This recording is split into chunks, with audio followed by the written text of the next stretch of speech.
The movie begins with a postal worker riding a bicycle through this stunning Polish forest. He stops at a dilapidated house that is practically in the middle of nowhere to deliver the mail. The woman who lives there seems a bit strange. She is busy washing clothes that are covered in blood. The house has a really creepy vibe: dirty dishes, a magnet for cockroaches. After the owner ignores the doorbell, the postman starts to inspect the property. He hears strange sounds coming from a boarded-up window in the basement and becomes concerned that someone might be trapped down there. Then, he pries off a wooden board and leans in to see what's going on. He looks alarmed at what he sees and reaches out to pull someone out, but before he can grab his bag, he is pulled inside. In the basement, he screams in terror. The next people to move in will definitely not receive their mail after what happened. We fast forward 30 years and cut to the present day. A bus full of teenagers drives through the same dense forest. They came for this offline survival camp. Their parents sent them here to help them break their addiction to smartphones and the internet. As soon as they arrive, the camp leaders take all their phones and electronic devices. Once they arrive, camp leaders take away all their phones and electronic devices. The teens are divided into different groups, each led by a counselor. The next day, they head into the woods.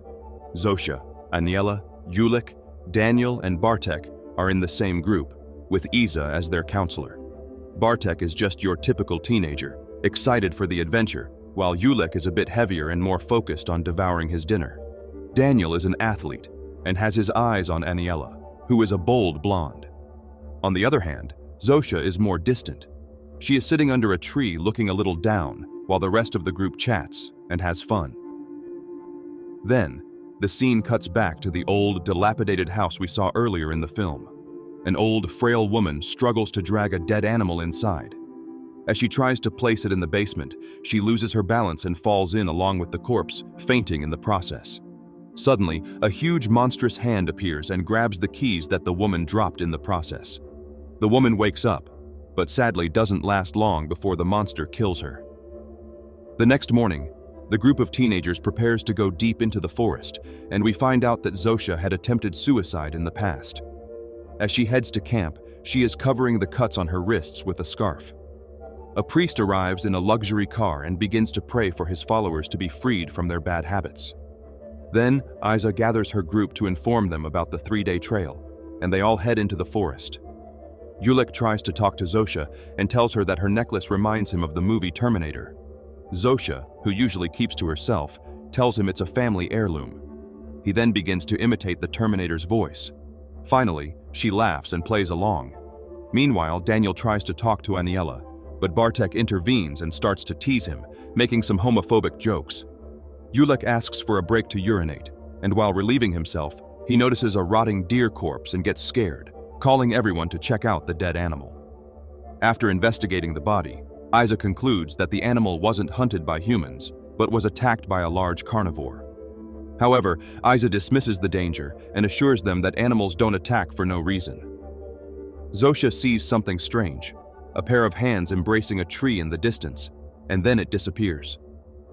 After walking a bit, the group stops near a lake to spend the night. The team sets up their tents and makes a campfire. Iza asks Julik why he was sent to camp. He reveals that he was addicted to computer games. Julik had planned to travel to Korea to participate in a championship, but his parents cut the internet and sent him here. While looking at her notes, Iza asks Zosha to share her story. Iza is intrigued by Zosha's notes and gives her the option to share her story when she feels comfortable. Suddenly, the group sees something pass quickly, startling everyone. Iza goes to investigate and discovers that it's just a fox. After everyone goes to sleep, Daniel sneaks out of his tent to smoke by the lake, unable to sleep, and Aniela soon joins him. They start to flirt, and one thing leads to another, and Aniela kisses Daniel. The poor Daniel gets nervous and stutters, and Aniela realizes that he is a virgin and laughs. Then Aniela climbs on top of Daniel and says she will be his teacher. The two teenagers then have their intimate moment, and Aniela goes back to the tent while Daniel plans to sleep in a sleeping bag near the lake. He then takes out his phone that he managed to smuggle into the camp, and while browsing on it, someone appears in the background approaching him. As Daniel notices the monster, it grabs him in the sleeping bag and drags him into the forest. Terrified, Daniel flails violently and tries to resist, only infuriating the monster, which then repeatedly smashes him against a tree. Meanwhile, Zosha relives her family's car ride. Zosha and her sister are playing in the back seat while Zosha's dad drives the car. Zosha's dad is distracted taking a selfie with his wife. Then the scene shifts back to Zosha in her tent. The team discovers that Daniel is missing, and Zosha notices bloodstains on a tree where Daniel was smashed to death by the giant monster. Isa claims that the blood on the tree is just sap, but the teenagers don't fall for her evident lie and start to panic.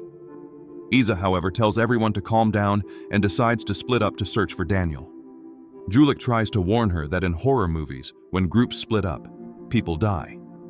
Isa ignores Julik's warning and asks Bartek and Aniela to wait by the lake in case Daniel shows up, while she and Zosha go deeper into the forest to look for Daniel. Julik decides to tag along. Deep in the forest, the trio finds the house of the woman who was killed by the monster. They enter to look for Daniel and come across her sewing machine and a photograph that might be of her twin sons in a room. Julik is scared and asks Isa to go back to the lake. Suddenly, a sound coming from the floor catches their attention. Among the boards, a hidden door starts to move. Isa opens it and sees a rat. Isa and Zosha decide to go down to the basement and find Daniel's dead body. Julik realizes that someone has entered the house, and we see that it's the monster that has returned, while the girls in the basement are terrified and run for the exit. Isa tries to leave, but Julik stops her, saying he heard the door opening. Then the trio decides to hide in the basement. Julik nearly vomits from the disgusting smell coming from the room, but Isa stops him. The monster opens the door, and the trio freezes. Isa opens the basement window and helps Zosha and Julik escape. The monster approaches, and when Isa is about to leave, she hears Daniel's phone and decides she will stay to grab it. Zosha and Julik wait for her outside. Isa grabs a piece of wood to confront the monster. While the young people wait outside, Isa's head is thrown out, and the youths are terrified and flee. Meanwhile, Aniela and Bartek are chatting by the lake, unaware of the approaching danger. Bartek reveals that he is gay, but it turns out that Bartek was teasing Daniel and making homophobic remarks due to his own insecurities and internalized homophobia. Aniela comforts him and says she can empathize with him. Bartek gets lost in his thoughts, but when he finally wakes, he looks to the side and sees that Aniela has been killed by a metal bar. The monster is right behind him, and he panics, running into the forest. After running for a while, Zosha and Julik find a ruined cabin. They ask an old man living in the cabin for help, and we see that the old man is the postman who was dragged into the basement at the beginning of the film. Zosha tells the man about the huge monster that killed her friend and asks him to call the police. The old man then asks the two to calm down and says he has no phone. Meanwhile, after running for a while, Bartek enters a nearby church. He seeks help from the priest and tells him that his friends have been killed. The priest is skeptical of his claims and wonders if Bartek was using drugs. Bartek, trembling and sobbing with fear, assures the priest that he is telling the truth and begs him to call the police. The priest reveals that his phone is not working due to recent violent storms. However, suddenly the phone starts ringing. As soon as Bartek realizes this, the priest knocks him out. Bartek wakes up later to find himself tied up and mute. The priest reveals that he remembers Bartek from last year and expresses disgust for his tendencies, possibly alluding to the teenager's sexuality. Suddenly, they hear a noise from outside, and the priest goes to investigate. Out of nowhere, the monster appears, grabs the priest, and rips out his eyes as he screams in pain. The monster then shoves the priest into the wood chipper, brutally killing him. Inside the church, Bartek manages to free himself and hides in the confessional booth. He even holds his breath, but the monster finds him, apparently by smell. The scene cuts back to Zosha and Julik. The old man reveals that he encountered the monster long ago and lost his legs as a result. The man confirms that there are two of them. He then reveals that there was a family living in the forest, a mother and her twin sons. They lived a rather poor life, but loved each other very much. Everything was fine until one fateful afternoon when something fell from the sky and collided near their home. The two boys went to investigate and brought home a piece of the mysterious rock, keeping it under their bed. Later that night, the rock began to release a strange black liquid that then entered the bodies of the twins, causing them to act like monsters. The next morning, the mother woke up and found her two sons missing from their bed. She noticed a trail of blood leading to the basement. To her horror, she found her twins eating their dog. Scared and horrified, she locked them in the basement and regularly brought them dead animals to eat, keeping them hidden from the world until she lost her sanity. Zosha insists that they should leave and seek help, but the man advises them to stay there if they want to survive, as he has a gun and food. Zosha insists on seeking help. They decide to return to the monster's house to grab Daniel's phone. Zosha and Julik find one of the monsters in the basement, cutting off Daniel's hand and drinking his blood. Zosha proposes that they hide and wait for the monster to leave, but Julik offers to create a distraction to make the monster leave the basement immediately. Zosha refuses to put him in danger, but Julik insists that he must lure the monster if they want to stay alive. This is quite brave of him. Zosha concedes and gives Julik her knife with a kiss for good luck. With renewed motivation, Julik goes to the front of the house and knocks on the door. He dares the monster to show itself. Zosha enters the basement and searches for Daniel's phone. As soon as she finds the phone, she realizes that the monster has returned and is staring at her. She panics and tries to run out, but the monster pulls her back into the basement. It grabs her by the neck and lifts her off the ground. She struggles to breathe. Julik rushes into the basement and stabs the monster with the knife, but it barely has any impact on it, and the monster grabs Julik by the neck. Then it stabs Julik while he struggles to breathe and brutally bites off Julik's tongue, who screams in pain. Zosha is in the field where the family crashed the car and sees their car in flames. She then wakes up to find herself chained up with Julik, who is severely injured with a knife in his abdomen next to her.